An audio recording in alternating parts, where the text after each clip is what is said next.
nolosha adduunka wax ku dhiba arki maysid qabriga wax kugu dhiba arki maysid maalinka qiyaamaha wax ku dhiba arki maysid jidka sara dusheeda marka la marayo wax ku dhiba arki maysid quraanka ilaahay ku sheegay wayunajji Allahu alladhina taqaw bimafazatihim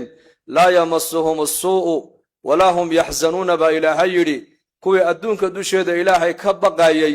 ilaahay baa badbaadinaya oo nabad gelinaya wax dhibana arki maayaan ba ilaahay yiri kuwa murugoonaya murgayana iyaku maaha ba ilaahay yiri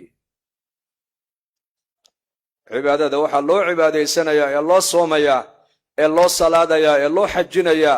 ee masaajida loo galaya dadka loo wacdinaya ee diinta loo baranaya sadaqada loo bixinaya zakada loo bixinaya waxa weeyaan waa in dadku ay gaaraan alla ka baq dadku inay gaaraan alla ka cabsi alla ka cabsigiina wuxuu isaguna u yahay wasiilo labadan shay in adduunka dusheedana wax dhibaato ilaahay uunan ku tusin oo qofka hadduu ilaahay ka baqo adduunka dusheeda wax dhiba ilaahay tusiniba maayaba aakhiradana kadalika taqwada lagu badbaadayo ugu wa in minkum illa wariduha kana ala rabbika hatman maqdiya thumma nunajji alladhina taqaw wa nadaru adh-dhalimina fiha jithiyan wa kila haylaha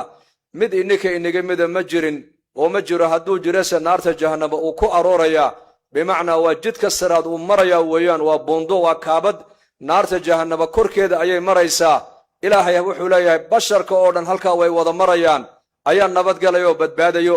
oo naarta aanan ku dhacaynin oo kalbadaha halka lagu dul sameeyeen inay baar xariiftaan ama inay qabtaan naarta ku tuuran ayaa ka badbaadaya kuwii ilaahay ka baqaayay adduunka dusheeda ilaahay kaga baqaayay waan badbaadinaynaa ba ilaahay iyaga kuwaas kuwa daalimiintan ayakoo jilba jooga